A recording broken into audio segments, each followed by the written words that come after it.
Barrister گوہر اور تینوں بہنوں کو اڈیالہ جیل میں بانی پی ٹی آئی سے ملاقات کی اجازت نہیں ملی۔ بانی پی ٹی آئی کی بہنوں اور پی ٹی آئی ورکرز نے اڈیالہ جیل کے قریب فیکٹری ناکے پر دھرنا دے دیا ہے۔ اس بارے میں بات کریں گے نمائندے جیو نیوز شبیر ڈار سے۔ شبیر بتائے گا، آج ملاقات کی اجازت نہیں ملی، کیا صورتحال ہے دھرنے کے باعث؟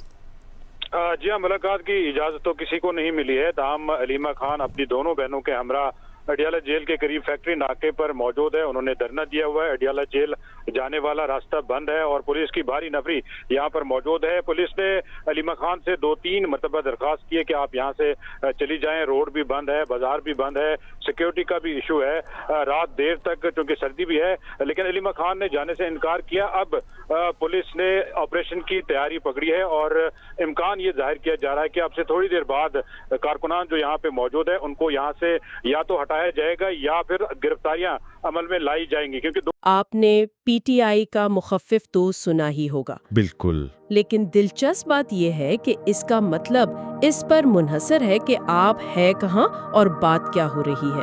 جیسے ہندوستان میں یہ ملک کی سب سے بڑی نیوز ایجنسی ہے، پاکستان میں یہ ایک بہت بڑی سیاسی جماعت ہے، اور اگر آپ کینیڈا چلے جائیں تو وہاں یہ ذہنی صحت سے جڑا ایک ٹریننگ پروگرام ہے۔ تو نام ایک لیکن کہانیاں بالکل الگ۔ بالکل، اور آج ہم اسی الجھن کو دور کرنے کی کوشش کریں گے۔ ہمارے پاس جو ذرائع ہیں، کچھ رپورٹس، ایک ویکیپیڈیا کا تفصیلی آرٹیکل اور یہاں تک کہ کچھ آن لائن فورمز کی گفتگو بھی ہے، ان سب کو دیکھتے ہوئے ہم سمجھیں گے کہ یہ الگ الگ پی ٹی آئیز آخر ہیں کیا، کرتی کیا ہیں اور اپنے اپنے میدان میں اتنی اہم کیوں ہیں۔ ساری بات دراصل سیاق و سباق یعنی کانٹیکسٹ کی ہے۔ تو چلیں اس دلچسپ موضوع کی گہرائی میں اترتے ہیں۔ شروعات کرتے ہیں ہندوستان سے، جہاں پی ٹی آئی کا مطلب ہے خبر۔ ہماری پہلی پی ٹی آئی ہے پریس ٹرسٹ آف انڈیا۔ اس پر بات شروع کرنے کے لیے میرے پاس ریڈٹ کے ایک فورم سے ایک سیدھا سا سوال ہے۔ کیا press trust of India Hindustan کا سب سے قابل اعتبار نیوز سورس ہے؟ یہ ایک بہت اچھا سوال ہے اور ہمارے ذرائع اس پر کافی روشنی ڈالتے ہیں۔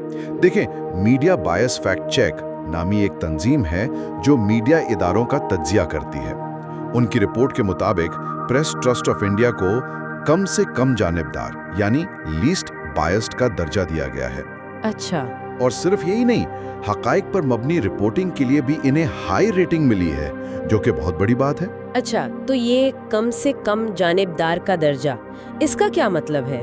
کیا وہ مکمل طور پر غیر جانبدار ہے یا ان پر بھی کسی قسم کے دباؤ ہوتے ہیں؟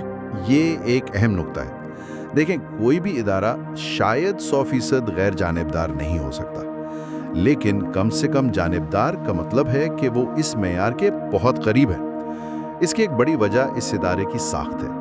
یہ 1947 میں قائم ہوئی ایک غیر منافع بخش تنظیم ہے، مطلب اس کا مقصد پیسہ کمانا نہیں ہے۔ اور اس کی ملکیت بھی کسی ایک شخص یا کارپوریشن کے پاس نہیں ہے؟ بالکل، ہندوستان کے کئی اخبارات مشترکہ طور پر اس کے مالک ہیں۔ یہ ایک طرح کی کوآپریٹو ہے۔ یہ بات تو بہت دلچسپ ہے۔ کیا اس نان پروفٹ ہونے کی وجہ سے اس کی غیر جانبداری پر فرق پڑتا ہے؟ مطلب انہیں اشتہارات یا حکومتی دباؤ کی اتنی فکر نہیں کرنی پڑتی ہوگی؟ جی، بہت فرق پڑتا ہے۔ جب آپ کا مقصد منافع کمانا نہ ہو تو آپ پر تجارتی دباؤ کم ہو جاتا ہے۔ آپ کو کسی بڑے اشتہار دینے والے کو خوش کرنے کے لیے خبر کو توڑنا مروڑنا نہیں پڑتا۔ اور جہاں تک اس کے نیٹ ورک کی بات ہے، وہ بہت بڑا ہے۔ پورے ہندوستان میں 600 سے زیادہ صحافی اور 800 کے قریب نمائندے ان کے لیے کام کرتے ہیں۔ جو ہمارے پاس ہے، رپورٹ بتاتی ہے کہ ہندوستان میں مجموعی طور پر میڈیا پر بھروسہ کم ہوا ہے۔ صرف 38% لوگ خبروں پر اعتبار کرتے ہیں۔ جی، یہ ایک تشویشناک بات ہے۔ لیکن اس کے باوجود جو بڑے نیوز برانڈز ہیں وہ اب بھی خبروں کے سب سے بڑے ذرائع ہیں، اور یہ بڑے برانڈز اکثر اپنی خبریں پریس ٹرسٹ آف انڈیا جیسی ایجنسیوں سے ہی لیتے ہیں۔ یہ بات اس وقت اور بھی اہم ہو جاتی ہے جب ہم دیکھتے ہیں کہ پریس کی آزادی میں ہندوستان کی عالمی درجہ بندی 180 ممالک میں سے 161 پر آ گئی ہے۔ ایسے ماحول میں پریس ٹرسٹ آف انڈیا جیسے ادارے کی اہمیت تو اور بھی بڑھ جاتی ہے۔ اسی سے جڑی ایک اور دلچسپ چیز ریڈٹ کے فورم سے ملتی ہے۔ ایک صارف نے سیدھا تبصرہ کیا، P T I a N آئی۔ یہاں اے این آئی کا مطلب ہے ایشین نیوز انٹرنیشنل، جو ہندوستان کی ایک اور بڑی نیوز ایجنسی ہے۔ تو وہ کہنا چاہ رہے ہیں کہ P T I a N آئی سے بہت بہتر ہے؟ جی، اس صارف کے مطابق ANI کو بعض اوقات حکومت کا ترجمان سمجھا جاتا ہے۔ یہ تبصرہ ہمیں دکھاتا ہے کہ ہندوستان کی میڈیا میں جانبداری کی ایک وسیع رینج موجود ہے اور عام لوگ بھی اس فرق کو سمجھتے ہیں۔ اس پورے منظرنامے میں پریس ٹرسٹ آف انڈیا ایک زیادہ معتبر آواز کے طور پر نظر آتا ہے۔ ٹھیک ہے، تو ہندوستان کی PTI کا مطلب ہوا خبروں میں اعتبار۔ اب سرحد پار پاکستان چلتے ہیں، جہاں PTI کا مطلب بالکل مختلف، بہت زیادہ سیاسی اور جذباتی ہے۔ یہاں PTI کا مطلب ہے پاکستان تحریک انصاف۔ جی، یہاں PTI کا مطلب ہے ایک سیاسی انقلاب کی کوشش۔ ویکیپیڈیا کے آرٹیکل کے مطابق اس جماعت کی بنیاد 1996 میں سابق کرکٹر عمران خان نے رکھی۔ اس کا نظریہ کئی چیزوں کا یوں سمجھیں ایک ملاپ ہے: پاپولزم یعنی عوامیت پسندی، ایک فلاحی ریاست کا تصور، اور اسلامی جمہوریت۔ آپ نے عوامیت پسندی یا پاپولزم کا ذکر کیا۔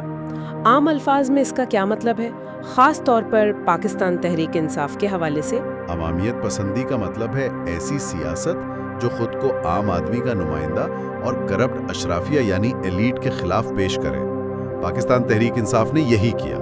ان کا نعرہ نظام بدلو، پاکستان بدلو سیدھا ان لوگوں سے بات کرتا تھا جو سالوں سے قائم دو بڑی جماعتوں سے تنگ آ چکے تھے، پیپلز پارٹی اور مسلم لیگ نون سے۔ جی، وہ ان کی موروثی سیاست سے تنگ تھے، تو انہوں نے خود کو ایک تیسرا صاف ستھرے آپشن کے طور پر پیش کیا جو اس پرانے سسٹم کو چیلنج کرنے آیا۔ اچھا، تو ایک طرف ایک چھوٹی سی شروعات اور پھر سیدھا حکومت تک پہنچنا، یہ سفر کیسا رہا؟ یہ سفر واقعی بہت ڈراماٹک رہا ہے۔ ویکیپیڈیا سے ہمیں پتہ چلتا ہے کہ 2002 کے انتخابات میں یہ جماعت صرف ایک سیٹ جیت سکی تھی، وہ بھی خود عمران خان کی تھی۔ ایک لمبے عرصے تک وہ قومی سیاست میں ایک چھوٹی سی آواز تھی۔ لیکن پھر اچانک تبدیلی کیسے آئی؟ 2011 کے بعد خاص طور پر نوجوانوں میں ان کی مقبولیت میں تیزی سے اضافہ ہوا۔ 2013 میں وہ ایک بڑی اپوزیشن جماعت بن کر ابھرے اور آخرکار 2018 کے عام انتخابات جیت کر حکومت بنا لی۔ لیکن کہانی یہاں ختم نہیں ہوئی۔ ہاں، 2022 میں تحریک عدم اعتماد کے ذریعے بالکل، ان کی حکومت ختم کر دی گئی، جس کے بعد انہوں نے ایک بڑے عوامی احتجاجی سلسلے کا آغاز کیا جسے آزادی مارچ کا نام دیا گیا۔ اور اس کے بعد تو حالات اور بھی کشیدہ ہو گئے، خاص طور پر 9 مئی کے واقعات کا ذکر بہت ہوتا ہے۔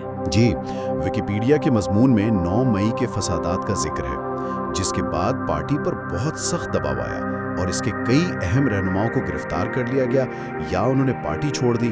پارٹی کا دعویٰ ہے کہ یہ ایک فالس فلیگ آپریشن تھا۔ فالس فلیگ آپریشن، اس کا کیا مطلب ہے؟ اس سے مراد ایک ایسا واقعہ ہوتا ہے جسے جان بوجھ کر اس طرح دکھایا جاتا ہے کہ الزام کسی اور پر آئے تاکہ اس کے خلاف کارروائی کا جواز پیدا کیا جا سکے۔ پارٹی کا موقف ہے کہ یہ فسادات ان کے خلاف کریک ڈاؤن کو صحیح ٹھہرانے کے لیے ایک بہانہ تھے۔ اور اس سب کے باوجود 2024 کے انتخابات میں کچھ بہت غیر معمولی ہوا۔ بالکل، انتخابات سے ٹھیک پہلے پارٹی سے اس کا انتخابی نشان کرکٹ کا بیٹ واپس لے لیا گیا۔ یہ ایک بہت بڑا دھچکا تھا کیونکہ پاکستان میں بہت سے ووٹرز امیدواروں کو ان کے انتخابی نشان سے پہچانتے ہیں۔ تو ان کے امیدواروں کو آزاد حیثیت سے الیکشن لڑنا پڑا؟ جی، سب کو، اور سب کا خیال تھا کہ پارٹی اب ختم ہو جائے گی، لیکن نتائج نے سب کو حیران کر دیا۔ پارٹی کے حمایت یافتہ آزاد امیدواروں نے سب سے زیادہ نشستیں جیت کر پارلیمنٹ میں سب سے بڑا گروپ بنا لیا۔ تو اس کا اصل مطلب کیا ہے؟ یہ صرف مقبولیت تو نہیں دکھاتا، اس کے پیچھے کوئی گہری بات ہونی چاہیے۔ جی، ایک بہت اہم تبدیلی کی طرف اشارہ ہے۔